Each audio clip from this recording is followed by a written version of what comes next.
মিনাল জিন্নি ওয়াল ইনস লাহুম কুলুবুন লা ইয়াফকাহুনা বিহা।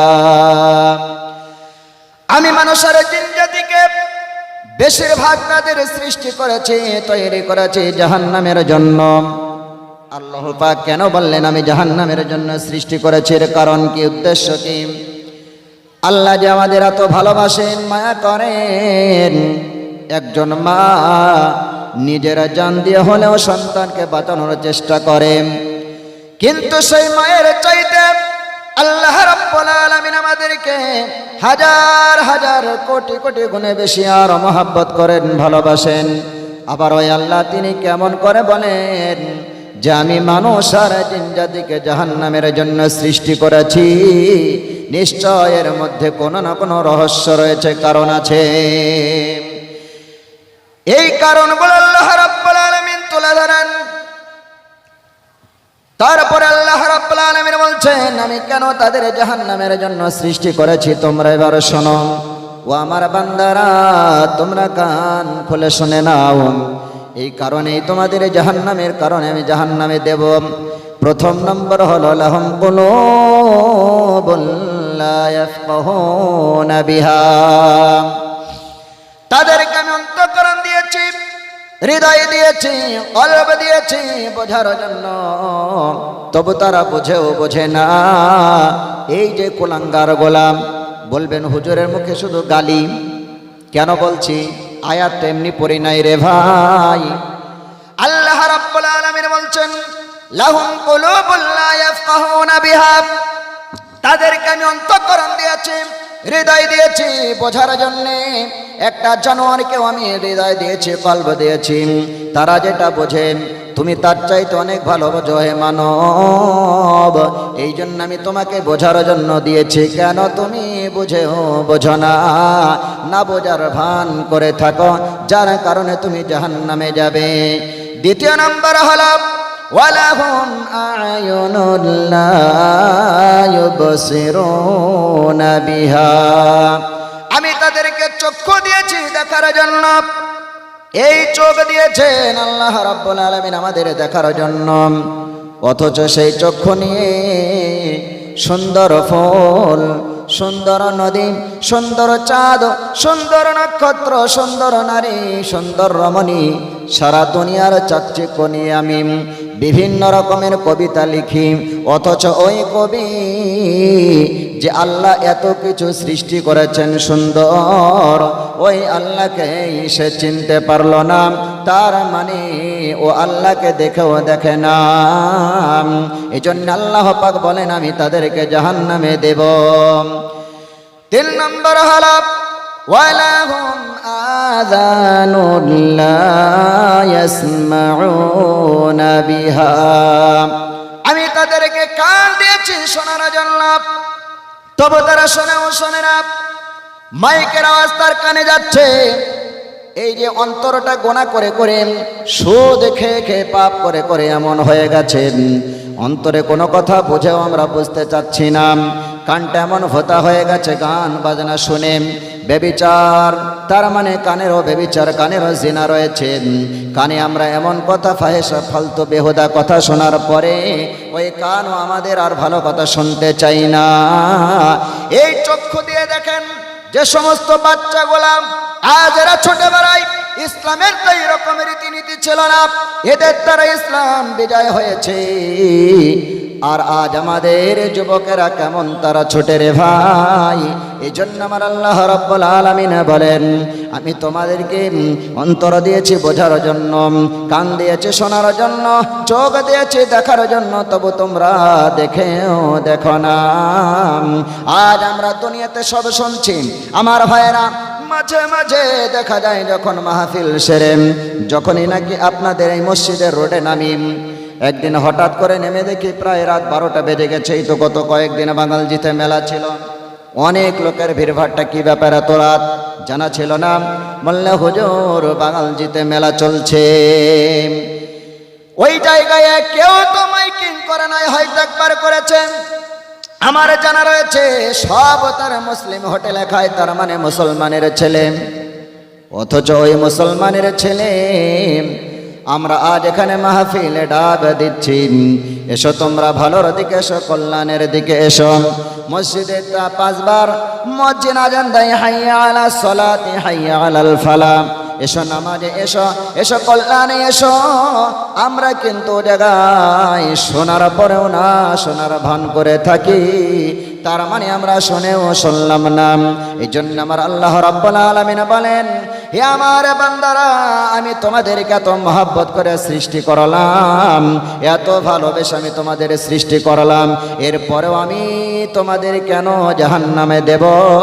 এই কারণ হলো আমার রীতি, আমার নীতি, আমার যে সমস্ত কথা তোমরা মানবে না, যার কারণ আমি তোমাদের উপর রাগান্বিত হয়ে জাহান্নামে দেব।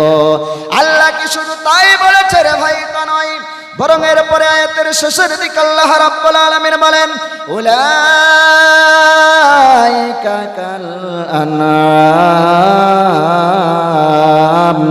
এরাই হলো চতুষ্পদ জন্তু। আনআম আরবি গ্রামাটিক্যাল কায়দায় হলো আনআম মানে 4 পায়ে জন্তু। 4টে পা কাদের থাকে? কারা?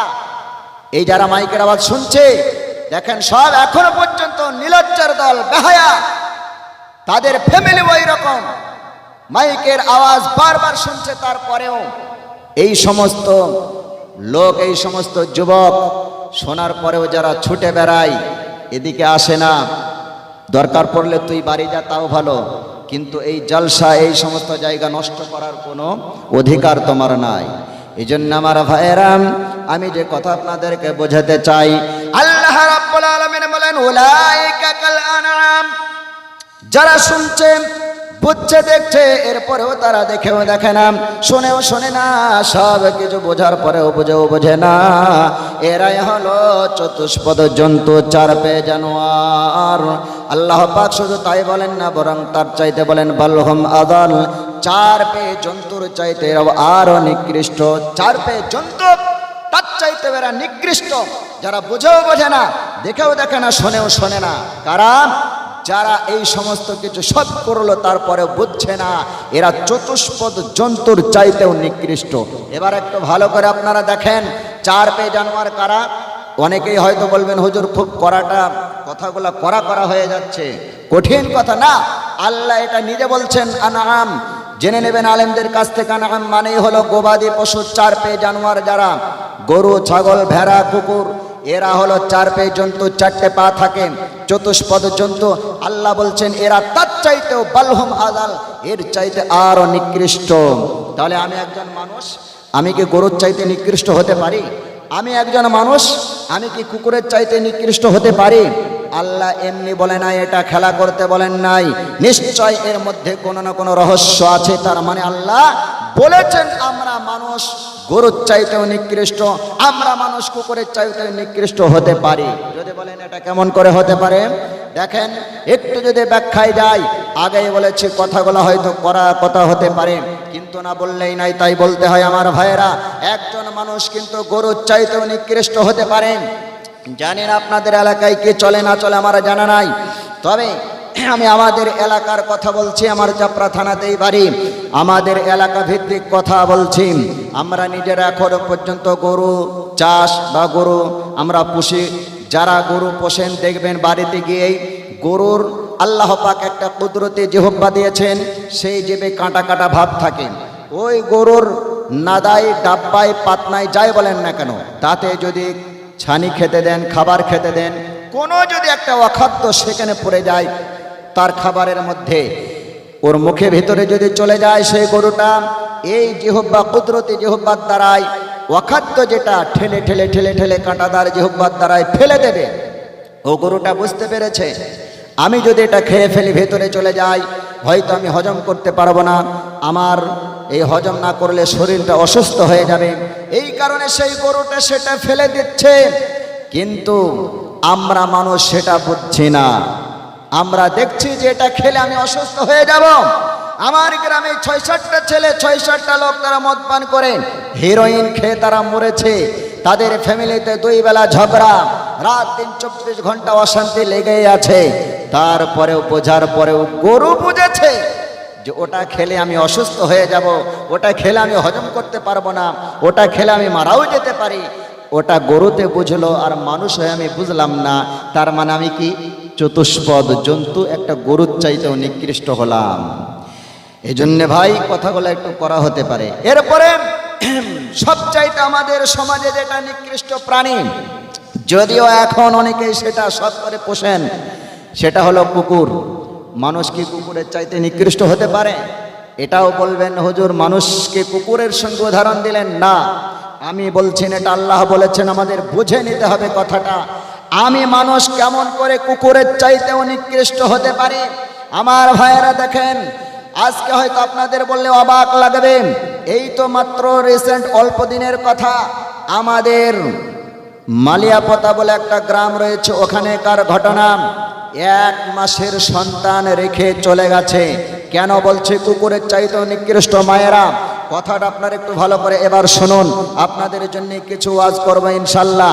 আমার মায়েরা, দেখা যায় এখন এই সময় শীতের সময় পাটকাঠি গাদার তলায়, কোনো খড়ের গাদার তলায়, কোনো আড়ালে লুকিয়ে একটা কুকুর 5টা 7টা করে বাচ্চা দেয়। কিন্তু সেই মা কুকুরের কাছে যদি কোনো ওই রকম পুরুষ কুকুর আসে, সেই কুত্তাকে মা কুকুর সে এমনভাবে কামড়াতে যায়, জান দিয়ে বাজিয়ে রেখেও সে দরকার হলে জান দেবে, তবু ওই বাচ্চার কাছে সেই মা ভিড়তে দেয় না, আসতেই দেয় না, দূর হয়ে যা। যত বড়ই সে কুকুর শক্তিশালী হোক না কেন, মায়ের কাছে মানে ওই মা সে আশ্রয় দেবে না, ওখানে আসতেই দেবে না। কিন্তু আমার ভাইরা, ওই বাচ্চা সে মা বুঝতে পেরেছে যে তুই দূর হয়ে যা, আমি এখন কোনো জায়গায় যাব না, আমার ছোট ছোট বাচ্চা এরা স্বনির্ভর হয়নি, আমি এদেরকে রেখে কোথায় যাব? কামড়িয়ে দেবে, ভিড়তেই দেবে না, আসতেই দেবে না। তার মানে মা কুকুর সেটা করতে পেরেছে। আমরা কিন্তু মায়েরা সেটা পারছে না। তা না হলে মাত্র 1 মাসের সন্তান রেখে সে দুধ এমন কান্না করে, দুধ পান করবে, কারোর দুধ পান করে না, তার কাছে নিয়ে যায় বাচ্চাকে, যে তোমার দুধ ছাড়া কারোর দুধ স্তন পান করছে না, তুমি একবার কমসে কম দুধ স্তনটা পান করিয়ে দিয়ে যাও। না, সে করবে না। কেন? তাহলে একটা মা সে যেটা মানুষ হয়ে করতে পারছে, বাচ্চার মহাব্বত ছাড়তে পারলো, মার আমরা কুকুরকে দেখছি সেটা সে করছে না, তাহলে একজন মানুষ কুকুরের চাইতেও নিকৃষ্ট হতে পারে। এই জন্য আল্লাহ পাক বলছেন বালহুম আদাল উলাইকা হুমুল গাফিলুন, এরাই হলো চতুষ্পদ জন্তু, বরং তার চাইতেও আরো নিকৃষ্ট। এই কারণে আমার ভাইয়েরা, আমার মায়েরা, আজকের আমার বিষয়, আজকের আমার ট্রফিক হলো আসল এটাই।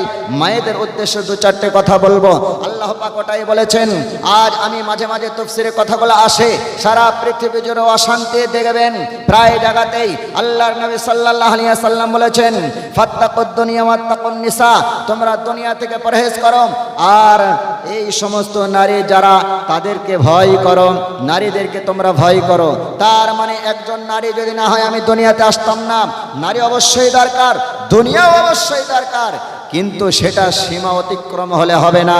এই কারণে অবশ্যই আমাদের মা তাদের প্রয়োজন আছে, কিন্তু মা যদি মায়ের জায়গায় থাকে নিশ্চয় সেই মায়ের সম্মান বাড়বে।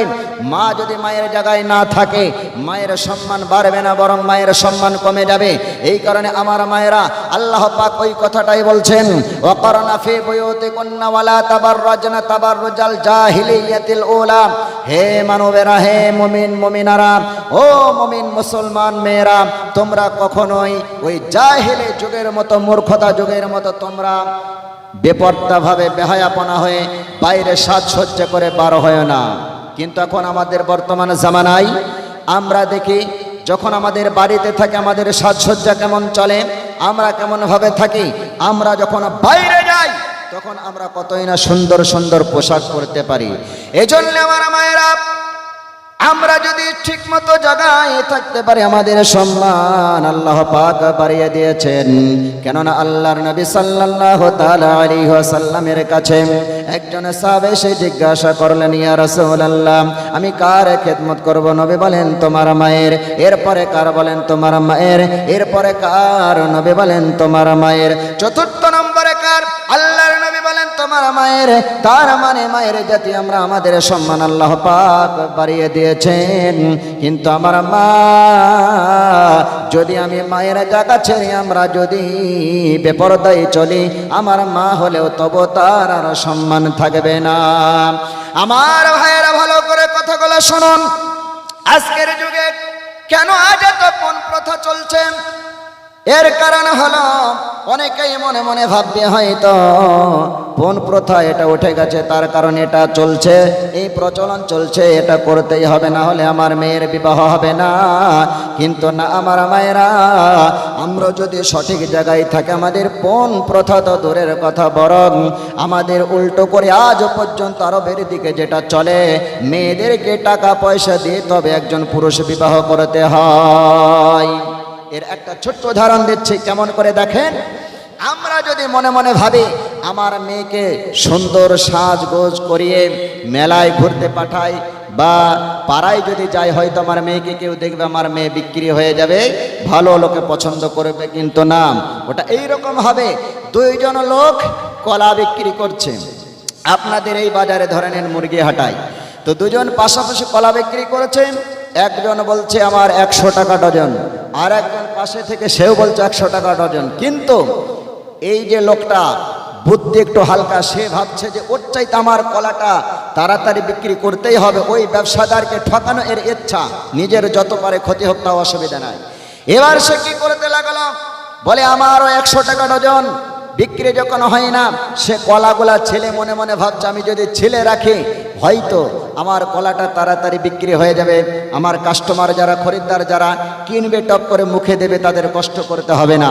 এই কারণে কলা সে ছেলে রেখেছে, কিন্তু কলায় ধুলো পড়ে, মাছি বসে, কেউ আর নিতে চায় না। সে দেখছে তাহলে তার বিক্রি হয় না, কিন্তু পাশের কলার ব্যবসায়ী যে আছে ওকে আমাকে ঠকাতেই হবে।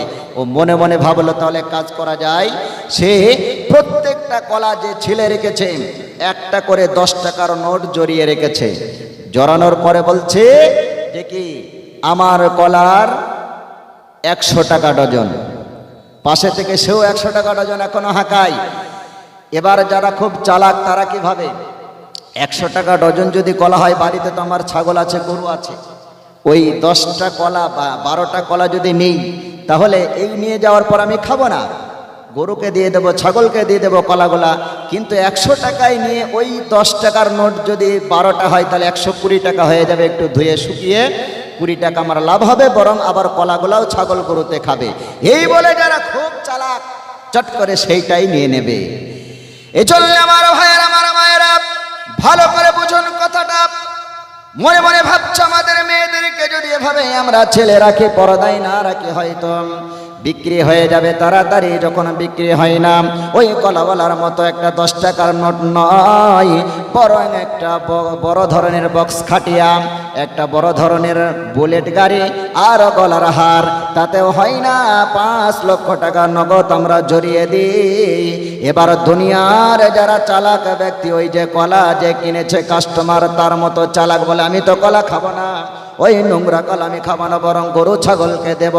তার তো আসল উদ্দেশ্য হলো টাকাটা নেওয়ার। যারা এই রকম ব্যক্তি রয়েছে, তারা তাই মনে মনে ভাবে কি করব, কলাটা তাড়াতাড়ি করে নেয়, তার মানে ওই টাকা পয়সাওয়ালা যারা, তারা যেমন দুনিয়াদার মানুষ, ওই টাকার দিকে লোভে পড়ে চলে যায় তাড়াতাড়ি করে সেই মেয়েটার সঙ্গে। যখন বিবাহ বসে যায়, বিবাহ হয়ে যায়, আমার ভাইরা পরকে আর একটি কারণ হলো এটাই, ওই আসল মেয়েটা যে বিয়ে করেছে তা নয়, বরং ওই কলাওয়ালার মতো আমি কলা খাবো না, তার মানে মেয়েটাকে আমি ব্যবহার করব না, এটাই তার মনের উদ্দেশ্য। আমি মাল নেব, খাটিয়া নিয়েছে, বক্স খাটিয়া নিয়েছে, মোটর সাইকেল নিয়েছে, হার নিয়েছে, 5 লক্ষ টাকার নগদ। কিন্তু কিছুদিন পরে আর তাদের ভালো লাগে না, সংসারে অশান্তি। তার মানে হলো এর আসল দায়ী একজন মা। সে যদি পর্দায় থাকতো, তাহলে তাকে আর এভাবে বিক্রি করতে হতো না। তার মানে ওই কলাওয়ালার মতো আমরা বোকা বেনে গেছি। আমাদের মেয়ে যখন আর বিক্রি হতে চায় না, ঘরের টাকা দিয়ে আমরা খাট বিভিন্ন হার লক্ষ লক্ষ টাকা নগদ দিয়ে আমার মেয়েকে আমি বিক্রি করতে চাচ্ছি। তার কারণ হলো আমরা আল্লাহর বিধানের বাইরে গেছি।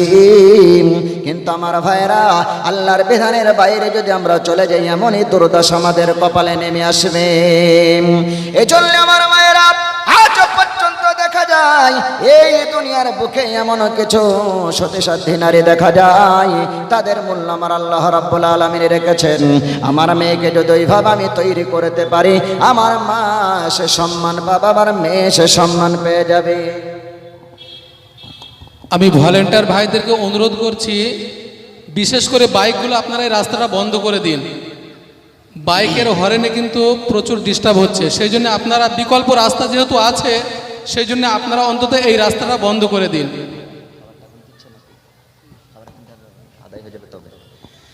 ভাই, এটা আমাদের হামিদুল ভাই সভাপতি, উনি বললেন। আমি বলছি যারা কমিটির লোক আছেন ওরা যতই ছোটাছুটি করুক না কেন, একটা ভাত যেন এখন না দেওয়া হয়। যদি ভাত দেন তাহলে আমাকে যে দায়িত্ব দিয়েছেন ছেড়ে দেবো এক্ষুনি। এই জন্য একজনকে ভাত দেবে না, দরকার পড়লে বাড়ি চলে যাক তাও ভালো। যারা শুনছেন একটু শোনেন, ইনশাল্লাহ মূল্যবান কথা কিছু বলবো।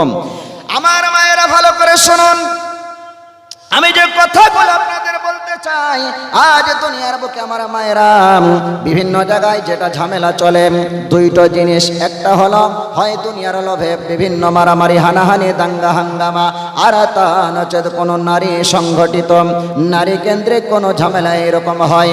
এই জন্য আমার মায়েরা, আমরা যদি আমরা নিজেদের সম্মানকে বাঁচাতে চাই, পর্দায় যদি আমরা চলি, তাহলে হয়তো আমরা এই পৃথিবীতে এই দুনিয়াতে আমরা সম্মান পেয়ে যাব, আখিরাতে আমরা সম্মান পেয়ে যাব। এবার আমি আপনাদের সামনে একটা হাদিস বলতে চাই, দারে কুতনি থেকে হাদিসটা। আমার মায়ের আল্লাহর নবী বিশ্বনবী জনাবে মুহাম্মদুর রাসূলুল্লাহ সাল্লাল্লাহু তাআলা আলাইহি ওয়াসাল্লাম তিনি মিরাজে গিয়েছিলেন। জান্নাত জাহান্নাম সব কিছু দর্শন করেছেন। জান্নাত জাহান্নাম দর্শন করে আসার পরে তিনি যখন দুনিয়াতে এসেছেন, 2-3 দিন হয়ে যায়, কোন সাহাবার সঙ্গে মন খুলে কথা তিনি বলেন না। আমার নবীর সব সময় মুখটা মলিন, সব সময় যেন ভারাক্রান্ত, কান্না কান্না ভাব। সাহাবায়ে কেরাম ভয় অথবা সম্মানের কারণে জিজ্ঞাসা করতে পারেন না। এমন অবস্থায় আল্লাহর নবীর বেটি মা ফাতিমাতুজ জাহরা রাদিয়াল্লাহু তাআলা আনহার কাছে কয়েকজন সাহাবা গিয়ে বললেন, ফাতিমা রে, আমাদের নবী তোমার আব্বা মেরাজ থেকে সে আমাদের সঙ্গে মন খুলে কথা বলেন না, তুমি একটু যাও, নবীর কি হয়েছে, তোমার আব্বার কি হয়েছে একটু তুমি জিজ্ঞাসা করো। আমরা হয়তো সম্মানের কারণে নবীকে জিজ্ঞাসা করতে পারি নাই। নবীজির এই দুঃখের কথা শুনে, নবীজির ভারাক্রান্ত এর সমস্ত মুখটা মলিনের কথা শুনে আমার নবীর বেটি মা ফাতিমা ছুটে চলে গেলেন আব্বার বাড়িতে, গিয়ে বললেন, আব্বা জান কি হয়েছে বলুন, কেন আপনার মুখটা এমন মলিন, কেন আপনি এত দুঃখিত? ওই সময় নবী আমার বলেন, ফাতেমা রে তুমি একটু বসো, আমি তোমায় কিছু মনের কথা খুলে একটু বলি। এবার নবী আমার বলতে লাগলেন, ফাতেমা রে, আমি জাহান্নামের আগুনে অনেক জায়গায় সব রকম মেরাজে দর্শন করেছি, দেখেছি, কিন্তু আমি এক জায়গায় জাহান্নামের আগুনে, জাহান্নামের মধ্যে কিছু সংখ্যক নারীদেরকে দেখেছি, মহিলাদেরকে দেখেছি, তাদের এমন আযাব পেতে, কষ্ট পেতে, ওই তাদের কথা আমার এই মেরাজ থেকে আসার পরে যখনই মনে পড়ে, মাঝে মাঝে মনে পড়ে, আর আমার কিছুই ভালো লাগে না, মনটা তখন আমার খারাপ হয়ে যায়। এবার ফাতেমা বললেন, আব্বা জান কেমন কষ্ট আপনি পেতে দেখেছেন বলেন, কেমন আযাব, কেমন শাস্তি পেতে দেখেছেন বলেন। এবার আল্লাহর নবী বললেন, ফাতেমা রে, প্রথম নম্বর এক জায়গায় গিয়ে দেখি জাহান্নামের মধ্যে কিছু সংখ্যক মহিলা, এই যে ছোট্ট একটা জিহ্বা, এই জিভের দ্বারাই তাদের ঝুলিয়ে জাহান্নামের তলদেশে আগুন জ্বলে। ওই সমস্ত মহিলা এই জিভের দ্বারাই তাদের ঝোলানো হয়েছে, দাউ দাউ করে জাহান্নামের আগুন জ্বলে আর তাদের পোড়ানো হয়। এবার ফাতেমা বললেন, আব্বা জান কেন তাদের এই শাস্তি দেওয়া হয়? নবী আমার বললেন, ফাতেমা রে, তোমায় একটু পরে বলছি, আর কঠিন শাস্তি পেতে আমি দেখেছি, তুমি শোনো। এরপরে আমার নবী বললেন, ফাতেমা রে, দেখি একজন মহিলা আরো সেখানে আরো মহিলা রয়েছেন। কিছু সংখ্যক মহিলা এই চুলের দ্বারাই তাদের জাহান্নামের আগুনে ঝুলিয়ে পোড়ানো হয়। তৃতীয় এক জায়গায় গিয়ে দেখি কিছু সংখ্যক মহিলা তাদের স্তনের মধ্যে দিয়ে এই বক্ষ দেশ দিয়ে জাহান্নামের রাড ভরা হয়েছে, আর এই সমস্ত মহিলাদেরকে জাহান্নামের আগুনে পোড়ানো হয়। 4 নম্বর 4 নম্বর এক জায়গায় গিয়ে দেখে রে ফাতেমা কিছু সংখ্যক মহিলা তাদের হাত দুখানা এইভাবে ঘাড়ের সঙ্গে বাঁধা, আর পা দুখানা এইভাবে বুকের সঙ্গে বাঁধা। যেমন আমরা আমাদের বাংলা ভাষায় বলি, আমাদের এলাকা ভিত্তিক ভাষা, বুকো ফাঁদের মতো তাদের জাহান্নামের আগুনে এইভাবে বেঁধে উল্টে পাল্টিয়ে তাদের শাস্তি দেওয়া হয়, পোড়ানো হয়। 5 নম্বর এক জায়গায় গিয়ে দেখি ফাতেমা রে কিছু সংখ্যক মহিলা তাদের চেহারাটা হলো কুকুরের মতোই সমস্ত শরীরটা, মুখটা মানুষের ওই মহিলার মুখটা, কিন্তু শরীরটা সম্পূর্ণ তাদের এইরকম একজন কুকুরের মতো। আর জাহান্নামের আগুনে পড়ে আর তারা ঘেউ ঘেউ করে আওয়াজ করতে থাকে। আর শেষ নম্বর হলো 6 নম্বর হলো ফাতেমা রে জাহান্নামের আগুনে আমি কিছু সংখ্যক মহিলাদেরকে দেখেছি, জাহান্নামের আগুন তাদের মুখ দিয়ে ভরা হয়, আর ভিতরে যা কিছু রয়েছে নিমেষের মধ্যে সব নারী ভরে গলছে বার হয়ে যায়, আবার পুনরায় ঠিক হয়ে যায়। এটা আমাদের বিশ্বাস হয় না। আল্লাহ তো আমাদের কোরআনে বলেছেন, আমরা কোরআনকে বিশ্বাস করি। আল্লাহ পাক বলেন জাহান্নামে যারা হবে এই জাহান্নামীদের শাস্তি এমন ভাবে দেওয়া হবে, কুল্লামা নাদিদাতু জুলুদুহুম বাদদালনাহুম জুলুদান গায়রাহা লিয়াযুকুল আযাব। যারা জাহান্নামী হবে এই জাহান্নামীদের বারবার তাদের পোড়ানো হবে, আবার নতুন করে তাদের চামড়া দেওয়া হবে, নতুন করে তাদের শরীর গঠন দেওয়া হবে, আবার তাদের শাস্তি দেওয়া হবে। আমার মায়ের এই যে 6 নারীর জাহান্নাম, 6 ধরনের ভাবে তাদের শাস্তি দেওয়া হয়। আমার নবী এবার বলতে লাগলেন ফাতেমা রে 1 নম্বর হলো জাহান্নামের আগুনে জিহ্বার দ্বারাই, জিভের দ্বারাই ঝোলানো হয়েছে। কারণ হলো ওই সমস্ত মহিলা যারা নামাজ পড়ত, রোজা রাখত, পর্দাশীলা ছিল, দান খয়রাত করত, সব আমল তাদের ঠিক রয়েছে, কিন্তু তাদের জিহ্বাটা সংযত নয়। এই জিভের দ্বারাই অন্যান্য মানুষকে তারা কষ্ট দিয়েছে, এমনকি নিজের স্বামীকে পর্যন্ত তারা ছাড়ে নাই। এই জন্য মিশকাত শরীফের হাদিসের মধ্যে রয়েছে অতাকফুরুনাল আশিরা, বেশিরভাগ নারীরা জাহান্নামী হবে স্বামীর নাশকরি করার কারণে। আমার মায়েরা, যতই আপনি পরদেশে হন না কেন, 5 ওয়াক্ত নামাজি হন না কেন, আপনার জবানটা যদি ঠিকভাবে না সংযত রাখতে পারেন, শুধু এটা কি মায়েদের জন্য তা নয় রে ভাই, আমরা মুসলমান, বরং আমরা মুমিন মুসলমান, আমাদের জবানটাও ঠিক মতো রাখতে হবে। কারণ হলো আল্লাহর নবী বলেছেন 2টা জিনিসের কেউ যদি জামিন নেয়, 2টা জিনিসের কেউ যদি গ্যারান্টি নিতে পারেন, আমি নবী আজমান আলাহুল জান্নাহ, তাদের জন্য আমি জান্নাতের জামিন হয়ে যাব। এই 2টা জিনিস হলো, 1 নম্বর একটা হলো যে লাহিয়াইনি, অর্থাৎ 2 ঠোঁটের মাঝখানে এই জিহ্বা, আর 2 নম্বর হলো অবাইনা রিজলাইহি, 2 পায়ের মাঝখানে একটা অঙ্গ রয়েছে। এই 2টা অংশ যদি কোনো মানুষ হেফাজত করে চালাতে পারে, আল্লাহর নবী বলেছেন ওই ব্যক্তিকে জান্নাতে নিয়ে যাওয়ার জন্য আমি নবী জামিন হয়ে যাব। আমার ভাইরা, অল্প কথা নাই, আজ আমরা দুনিয়ার বুকে এসে জবান দ্বারা এমন ভাবে চালাই, মানুষকে এমন ভাবে কষ্ট দিই, ওই মানুষটা কিন্তু সে আমার কষ্ট থেকে নিরাপদ থাকে না। শুধু কি নারীরা কষ্ট দেয় তা নয়, বরং আমরা পুরুষেরা আমরাও কষ্ট দিই।